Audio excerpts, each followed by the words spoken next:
My name is Faye Garrett. I wrote my both of my papers this year on bumblebees and their uses in greenhouses. So I'm going to give you just kind of like a brief synopsis of what I wrote about. Now, what characteristics of bumblebees differentiate them from honeybees and other pollinators? So honeybees are able to be active during cloudy, foggy, and rainy days where honeybees are going to be in their hive. They're also able to fly up to 40 miles per hour.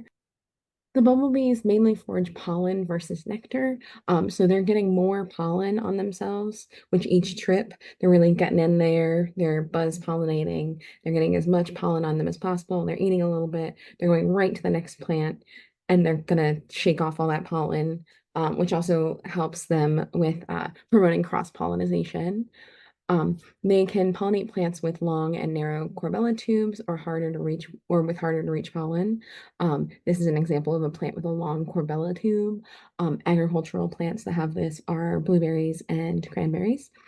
Um, versus honeybees, they visit more blooms per hour, so they're also with less numbers in a hive are able to do more work. They are active at temperatures down to 40 degrees Fahrenheit, which means they can start being pollinators earlier in the spring. They can pollinate year-round in greenhouses. They can also pollinate earlier in the day and later into the day versus honeybees. They're also generally less aggressive towards humans than honeybees, especially if you're working in a greenhouse setting, that'd be really important. The biggest reason that differentiates them all is that their primary way of pollinating is by doing buzz pollination.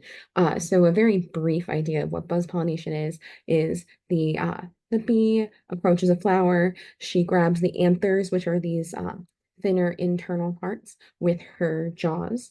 And then she grabs onto the flowers, the outer and external flowers with her legs. And she's going to vibrate her thoracic flight muscles so she can dislodge that pollen that is stuck deeper in the plant.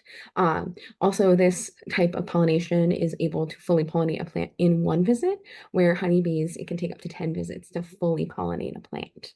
Now, here's a GIF example of the buzz pollination. So you can see here that she is vibrating her thoracic muscles. You can see the wings vibrating a little bit, and you can see these super thick corbella, and this little tiny bit of pollen coming out and landing on her. And she's going to be able to take that to the next place she goes to. It does look like an aster of some sort. I'm not sure specifically what flower this is.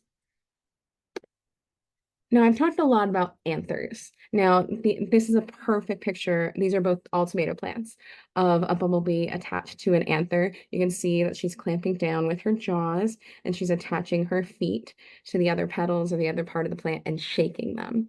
Now, a way for greenhouse owners and managers to monitor the pollination of their tomato crop is to look for anther bruising, which is the sign that like the anthers have been bit at and that they've been shaken. So you can see here, there's not really a whole lot of bruising, and the same with this one over here. But as you go, you can start to see these brown spots where there is bruising from where the bumblebee is latched on and shaking vigorously, and her jaws specifically are what's causing that damage. And you can see here, like that's a lot of necrotic tissue on that flower.